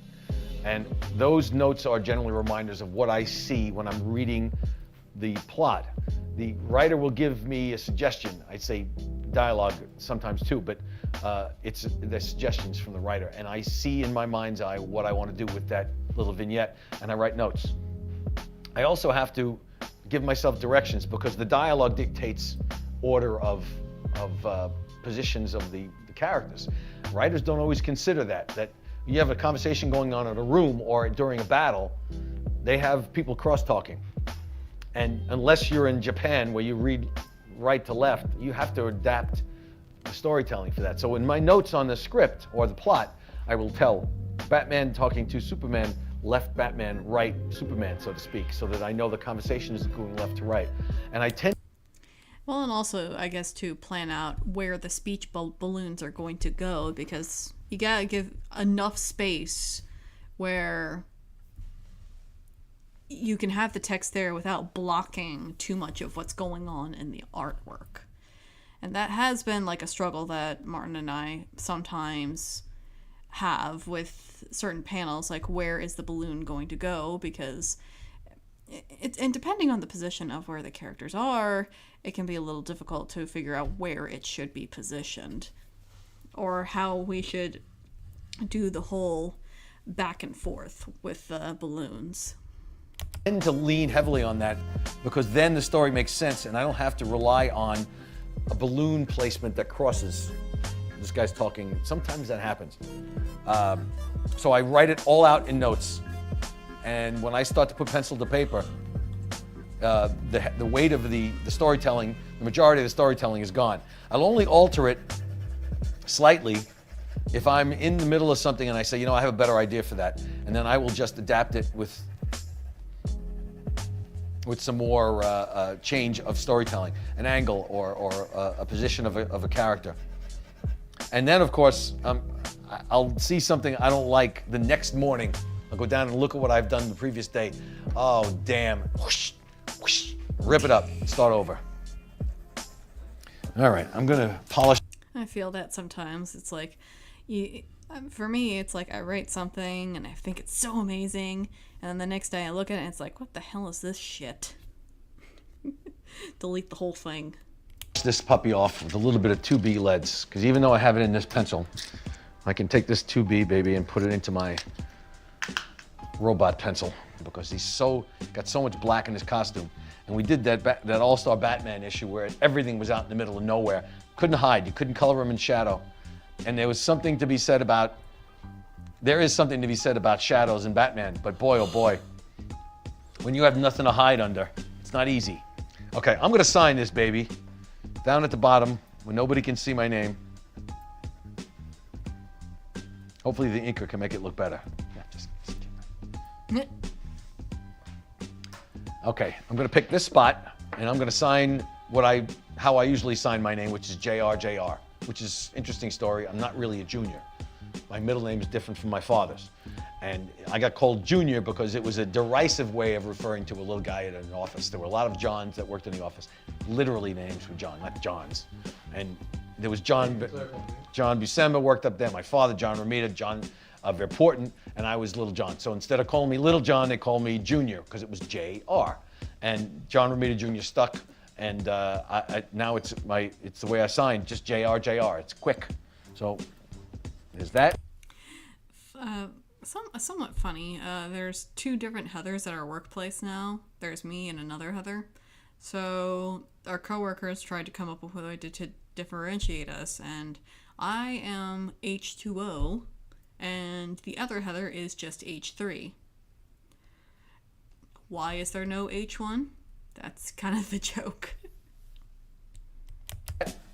And there's that, and it's 17. Okay, this is the finished product, so to speak. This is what I do for a living, and That's occasionally really get paid cool. for it. I like that illustration. Yeah. Better than digging ditches. I don't know if I'm jiving with that battering though, but yeah, I overall like it. Although digging ditches, you finish at 5 o'clock and you can go home and go to sleep. I never sleep. He's so proud of his work, as he should be. Let's see, 9:14. I keep seeing this video from John Della Rose. Should we?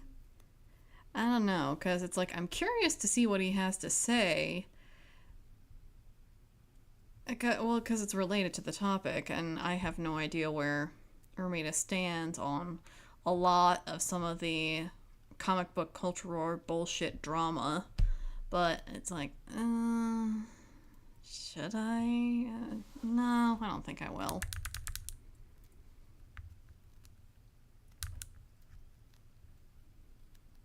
Alright. Superman, it's been long. Comic Art Academy featuring. That was way too long. Not too long.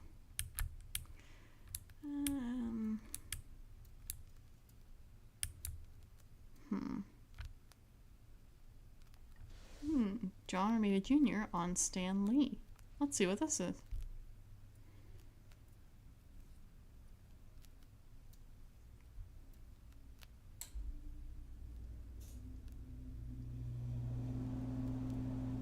Yeah, my air conditioning. People is who work with loud. him always have these great stories. What's your best Stan Lee story?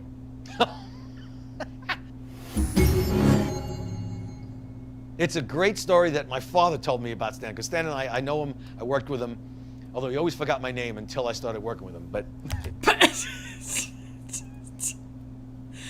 do you forget his name?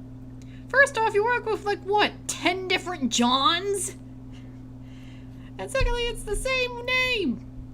he had a habit of forgetting everybody's name because he had so many people that he met. But the image, and I did sit in on a plot story with him, but he didn't jump on the couch. The image that my father explains to me, he goes in to discuss a plot for Spider-Man with a pen and paper because he knows he's got to take notes because Stan doesn't give him a plot. Stan acted it out, jumped up on the couch. I mean, not Tom Cruise like, but it does everything. And then that's what he gives my father. Take notes, goes home and has to tell a story.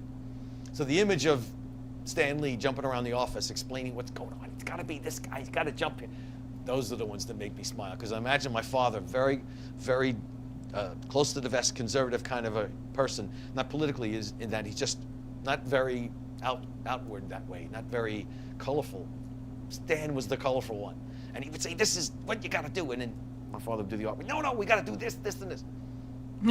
Those are the stories I remember. And then Stan was that way. And he was that way, and he probably still is that way, though he doesn't climb the couch anymore. 94, I think he's done climbing couches. I could totally see Stan Lee being like that. Yeah, I could totally see it.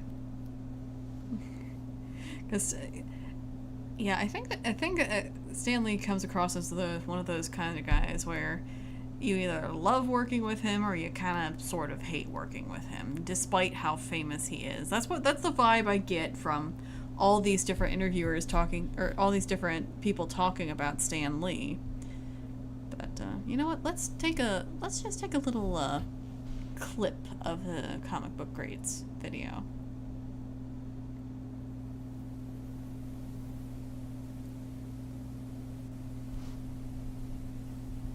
Excelsior!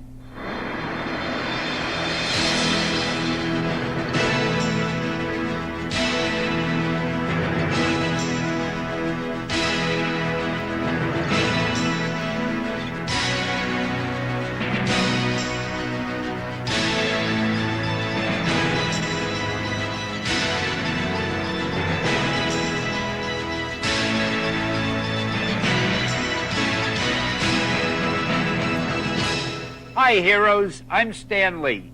And man, I hope this is as big a thrill for you as it is for me. But I'm here with two of my favorite people in the comic book business, in fact, in the whole world.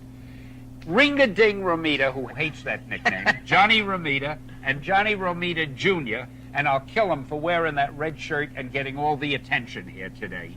But I was about to say that, like, that is a red shirt. Johnny Sr., you're the guy who, I guess you go back as far as I do at Marvel Comics. We've worked together on 50 million projects. As far as I'm concerned, you're probably not only one of the best artists in the business, but certainly one of the most versatile. I don't think there's a type of strip you haven't done, and magnificently. And Johnny Jr. is threatening to be better than you are. And not only that, he's following, well, we were just talking about something before we started the taping here, where you had created the Punisher costume. And now what is it? Well, let's show the Punisher first. Which of these is the Punisher? That's the Punisher. All right, here's the Punisher Warzone. Now, you're the guy, I wonder if we have a good picture of his costume in here. Oh, the Punisher? Yeah. He's in this. Well, this is a reasonably, I don't know how much you see in the costume, but that's our Punisher, thanks to John's design. Now, what is it you're doing that's very similar? I have a character called Shotgun, and it's kind of another version of Punisher as far as I'm concerned, but it's the African-American version of the Punisher. And he's just Oh, here he is. a very bad guy. Now, didn't you have another picture of him somewhere that... It was the 90s.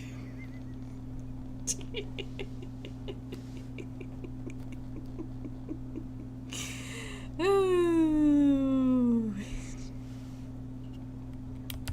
Yes, in the was book. It one of the let's see that one too, because I think you get a better. He looks a little more. He's a heroic than bad, that. good guy, if you'll excuse the expression. What you mean is he's bad. Yes. And this B-A-A-A-D. This is he. Yeah, and I have a feeling that this guy is going to be a very popular Marvel hero. It's funny, we have a number of black superheroes. They have become incredibly popular, and there are a number of them now being developed for motion pictures, and who knows, he may be the next. Now, there was something else you had mentioned that you two were doing that was kind of coincidental. Well, you and I had worked on the Green Goblin Right. many times, and John did the updated version of him called the Hobgoblin. The Hobgoblin, which that's was right. A little bit more severe. But character. that wasn't fair because it was such an easy costume. I just based it on the Green Goblin. You guys did most of the work, and I got credit for redesigning the character. But you know, it's funny. We better watch what we do, because it doesn't matter what we did. He's going to find a way to embellish on it, improve And I'll take on all the it. credit for well, it. of Sure. course. I'm afraid we're stuck with that. Hey, John, let me ask you, what was the first thing that we did together about 1,000,000 years ago? Well, I worked for you back in the late 40s, early 50s. He says for me. He bossed me around all the time. But I was ghosting for you for a while. But, Uh-huh. but that was before the explosion in 1960 with the Fantastic Four. Well, what were you doing? Were those romance We strips? did romance, we did war, we did westerns. I did Yeah. a western series for you called The Western Kid. That's right. We did every science fiction, That's right. some mystery stories, and I got a great foundation course there. And then after I left the distinguished competition doing romance stories for a long time, I came back in 1965 and we worked on Daredevil together. I thought he And I also find it so interesting and kind of funny that, like, Junior pretty much worked on all the characters that Senior did, but I would have loved to have seen Junior do a full-on romance story in his own style. Like, he copied almost everything his father did except for the romance stories. I mean, I know there are some romance elements to the other comic books that he did. Like, there's like a kinda romance subplot in Kick-Ass, though from what I understand, that goes up in flames pretty much towards the end. But it would have been interesting. It would be interesting to see if John Romita Jr. would ever do a romance comic. I thought he was a transient. He was up in the attic for 3 or 4 days. He'd come back with a beard and dirty fingernails. I didn't know what he was doing. He had no I interest thought he was a in my drunk career. or something. I don't know. While I was doing those nondescript characters, That's he had true. no interest in my career. As soon as I did Daredevil, What was the- he suddenly realized he had a father. It was Daredevil. It was Daredevil number 12. It was That's a funny way of putting it. Kazar How on do the you cover. remember those Because things? it was like the first thing that ever stuck on my mind. I was so used to seeing women kissing men and balloons. And the he was romance even doing strips that he he did, was right. doing the lettering. Yeah. I didn't know what he was doing, and I'd be bored and I'd go back down the stairs. And then all of a sudden I came up one day and he was doing Daredevil number 12. I think you were doing you were working on the cover, weren't you? Yep. He was working on the cover, and Yeah. the logo was Kazar on in already. the And tree. I asked him, I said, "What's going on here?" And that guy doesn't have a chance because Daredevil is surrounded by about 5 of the Plunderers men and Kazars, and he explains the whole thing to me and explains who Daredevil is. And I think the light bulb hit me on top of the head just like that. You know, boom. Suddenly- And this is it. Suddenly I was a respected parent. And Well, you know, show and tell at school from now on. It's really funny. When Johnny came to us after leaving D.C., I wanted you to do Daredevil and adventure strips, and everybody said to me, well, you can't let him do that. He does romance He's a love strips. story guy. And I said, you idiots, this guy is an artist. It doesn't matter what he does. Didn't You John remember? report and think you had He disappeared thought or I had died. Yeah. John put, he thought Oh, he said, Lordy. "I'm sorry to hear your father died." Yeah.